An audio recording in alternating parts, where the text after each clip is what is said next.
കേരള ക്ഷേത്രവാദ്യ കലാ academy ജില്ലാ സമ്മേളനം പലശനിയിൽ നടത്തി. കലാസാംസ്കാരിക രംഗത്തെ പ്രമുഖർ സമ്മേളനത്തിൽ പങ്കെടുത്തു. തിമില തായമ്പക അവതരണത്തോടെയായിരുന്നു തുടക്കം. പുലാപ്പറ്റ കാർത്തിക്കും സംഘവുമാണ് അവതരണം നടത്തിയത്.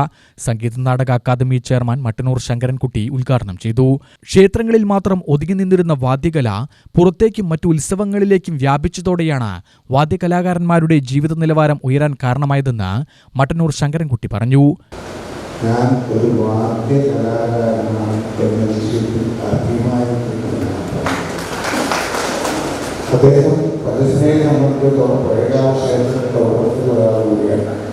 ക്ഷേത്രത്തിൻ്റെ നടത്തിപ്പ് അവരുടെ എല്ലാ മനസ്സ് നമ്മളോടൊപ്പം തന്നെ സഞ്ചരിക്കുന്നു എന്നതാണ് നമ്മളുടെ കലാകാരന്മാരുടെ മുമ്പ് സൂചിപ്പിച്ച പ്രകാരം ഈ ഇഷ്ടം അങ്ങോട്ടും ഇങ്ങോട്ടും കൃത്യമായിട്ട് കൊണ്ടു നടക്കുന്ന ഒരു കാലഘട്ടത്തിലാണ് നമ്മൾ തിരിക്കുന്നത്. ഇത്രയും സുഖവും സൗകര്യവും ഒരുപാട് കാര്യങ്ങൾ അനുഭവം സമ്മാനിക്കുന്ന നമ്മളെല്ലാം തന്നെ, പ്രത്യേകിച്ച് ക്ഷേത്രവാദ്യകല അക്കാദമി എന്നാണ് പേര്.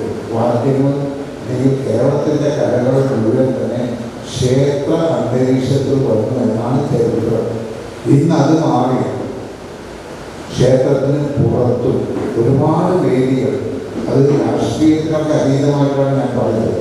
ജനങ്ങൾ, ക്ഷേത്രത്തിൽ വരാത്ത ജനങ്ങളും വാദ്യകലയെ ഇഷ്ടപ്പെടുന്നു എന്നത് നമ്മൾ ഓരോ ദിവസവും അനുഭവിച്ചുകൊണ്ടിരിക്കുന്ന കാര്യമാണ്.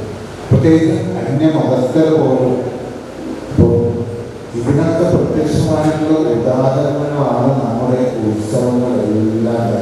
എത്രയോ വർഷങ്ങൾക്ക് മുമ്പ് നടന്ന ലോകം മുഴുവൻ നമുക്ക് അഭിമാനപൂർവ്വം പറയാനുള്ള തൃശ്ശൂർ പൂരം ഉൾപ്പെടെ ക്ഷേത്രകലാ പുരസ്കാര വിതരണവും നടത്തി.